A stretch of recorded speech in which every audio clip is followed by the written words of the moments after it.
Nitong mga nakaraang araw, parang madaling araw pa lang, gising na ako. So for breakfast nga pala, madalian lang. Nagtimpla lang ako ng kape at gagawa lang ako dito ng sandwich. Bago pa man din ako nakapag-prepare nitong kakainin ko, nauna ko nang na-prepare yung breakfast ni Pinky dahil ang aga ring nagising. At eto nga, pagkakita ko, nagdo-drawing na naman sa lamesa niya. Nagdikit lang ako ng LED lamp dito sa may bracket ng floating shelf para naman mas maliwanag siya dito. Ang agenda pala for today ay bibili kami ng uniform ni Pinky. So bago pa man din ako maligo, nag-charge na muna ako ng power bank gamit itong bagong charger ko from Ugreen. Maliban sa sobrang cute ng color na napili ko, meron ding blue, may purple niyan. Fast charger ko siyang maituturing kumpara sa isa na nasubukan ko before. So bago talaga ako maligo, may nakita akong dumi sa tiles. So isang tiles lang talaga yung kukuskusin ko. Hala, ang ending. Nalinis ko buong CR tapos pinaliguan ko na rin yung mga bata. Today na lang kasi umaraw kasi nitong mga nakaraan talaga grabe. Panay ulan dito sa amin. So today lang kami makakaalis. Pupunta lang kami ng Landayan sa may palengke doon para bumili ng bagong uniform nila. So ayan na nga, at for the tricycle kami. And special thanks to Miss V dahil siya po ay nag-offer, talaga nag-insist siya na mag-sponsor ng pang-uniform ni Pinky. Actually, ang nangyari kasi, isang set lang talaga ang binili namin ng uniform dahil ang sabi ng teacher niya, baka po mamigay si Mayor ng mga free uniform. Kaya bilin niya talaga na wag bumili ng PE uniform, isang set lang daw ng pang-uniform na normal ang bilhin daw naming mga parents. So, ayun na nga, namigay na rin si Mayor Art ng mga school supplies, ganyan, pero PE uniform ang naibigay doon. Wala yung regular uniform pang school. So, eto na nga si Miss V, natuwa daw siya ng mga videos, and hindi pa daw siya tapos dahil binibinge watch niya yung album ko na pagbubukod serie, nakakatawa. So, ayun nga, una, sabi ko, ay, okay lang, okay naman si Pingoy na maglalaba everyday ng uniform, nag-insist siya. So, if you insist, how can I resist? Char! At saka para naman sa anak ko, hindi naman para sa akin. So, okay, go. So, eto na nga, grabe. Nagpa-Gcash si Mayor V ng... Hindi siya Mayor, ha? Nagpa-Gcash kasi ng pang-pa-uniform. So, dito rin kami bumili ng uniform na blouse ni Pinky noon. And buti na lang may stocks dito si nanay. Ngayon na lang din daw siya ulit nagtinda dito dahil nga medyo binaha nga daw doon sa area niya. Ang sipag din ni nanay kasi siya na yung nag-insist na mag-adjust nga yung parang sungkitan ng hook sa palda. Usually daw, kapag maraming tao na bumibili, hindi niya to ginagawa. Pero dahil isa lang daw naman kaming customer niya, ayan, in-adjust niya na nga yung palda. Ang gusto ko talaga, ang bilhin namin, 3 pirasong blouse at saka 3 pirasong palda. Ayaw ni Pingoy. Nadadamihan siya sobra. Sabi ko, para hindi ka na everyday maglaba, para at least isang buong week, meron na siyang nakaredy, hindi ka na laba ng laba everyday. Ayaw niya. So, ayaw niya talagang pumayag kasi mag-away kami, niyaan ko na siya. Ang pinili niya ay 2 blouse, isang palda, binilhan din namin ng bagong pajama si Pinky kasi ang iigsi na ng mga pajama ni Pinky dahil ang haba na nga ng katawan niya. Bumili rin kami ng 2 sando niya na pang school, yung panloob, medyas, mga toys nila, mumurahing toys lang naman, and then manggang hinog. Then dumiretso kami sa Pasita. Dito kami magla-lunch, JT's Manukan Grill. Grabe, alam mo last month yata kumain kami dito. Ang sarap ng inasal nila dito. Yung kaldo nila na beef broth, napakasarap talaga, pati yung barbecue. Talagang sulit na sulit talaga ang bayad kapag dito ka kumain sa JT's Man. Pero alam mo dati, bago pa lang kami ni Pinky, so over a decade ago, kasi kapag sinasama niya nga ako sa mga laro nila na futsal, after ng game, kakain kami sa JT's Manukan sa Makati, around Makati, hindi ko lang maalala kung saan. And then sa harap lang ng JT's Manukan, yung mismong Pasita, may grocery doon na Rizal. Dito nga kami bibili ng Graham crackers, pati na rin ilang snacks for the kids. So, gagawa kasi kami ng mango Graham float. So, pagka-uwi nga ito at i-organize ko lang itong mga kaunting pinamili namin sa grocery, pati na rin yung mangga. So, itong bili namin, 1 kilong mangga na sa 150 pesos siya doon sa Landayan. Bumili rin ako ng cheese it. Gusto ko ito yung magiging snacks ko pag nag-binge watch ako ng K-drama sa weekend. Tapos, ito yung ilang pwedeng mabaon ni Pinky, kutkutin nila. Pero,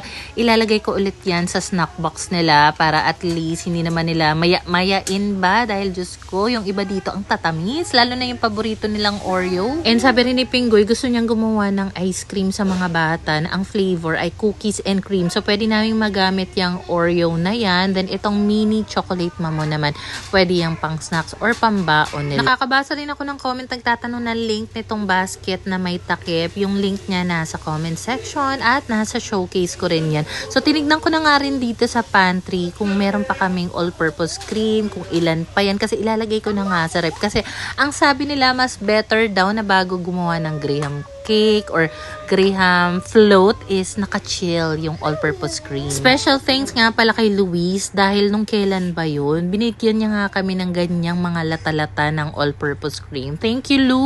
So, di ba may mga times din na si Pinggoy nagluluto nga sa labas, nililipat niya doon sa may lamesa sa labas yung gasolet namin na lutuan. So, naisip ko, maglalagay nga ako doon ng isang storage box and maglalagay ako ng mga condiments doon, mga seasoning. So, eto kasi mga ilang linggo na rin sa akin to. Ngayon ko nga lang talaga magagamit dahil ito daw hindi agad-agad tutulo yung laman nito unless ipipress mo siya.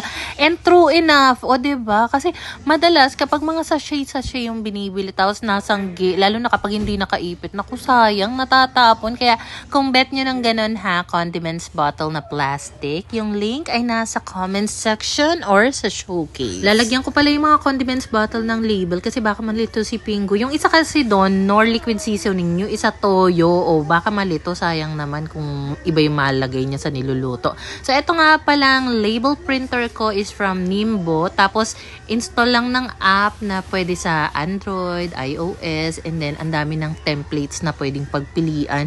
So, pwede ka makapag-print dyan ng mga QR code, labels, sa kung saan-saan mo pwede idikit. Included na rin yung isang roll ng sticker dyan. So far, hindi ko pa nauubos yung isang roll niya. Naaliw talaga ako sa mga template dahil ang dami. Ikaw na lang talaga may hilo kakapili. Yung iba, VIP, ibig sabihin kailangan ng subscription. Pero ang mga pinili ko na lang dito, yung mga free. Pero pwede ka namang mag-customize ng label, depende sa'yo. So, ayan, pagka-print mo nga, ayan na siya, susulpot na lang siya dyan.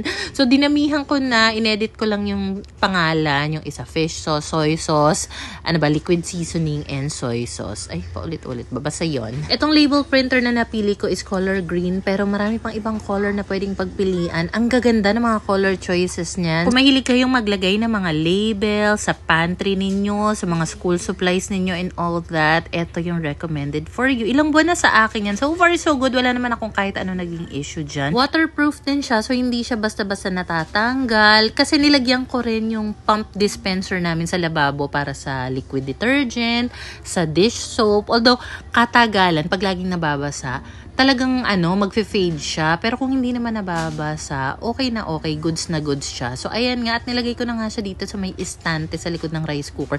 Kaso, 4 lang pala ang kasya pag nakaganyan. So, para nga mapagkasya ko yung 5, ang naisip ko is ganito na lang, patagilid. Pero temporary lang naman yan dahil ilalabas ko nga yung mga condiments bottle doon sa may labas namin para kapag nagluluto si Pinggoy and kailangan niya ng cooking oil, soy sauce, at least malapit lang sa kanya. Meron pa talaga kaming lakad niyan, pero kasi ito yung mga kailangan kong gawa ng trabaho. So, yung isa nga dito, bubuksan ko na para makapag-film ako. And then, inaantay ko mapuno, ma-fully charged to. Kaso, may gumamit ng charger kong pink. So, hayaan mo na dahil yun lang talaga yung pinaka-fast charger na meron kami dito sa bahay sa ngayon. So, eto yung bago kong susubukan. This is the Higher Dust Mite Vacuum Double Boxing. Grabe, sobrang secured ng product sa loob.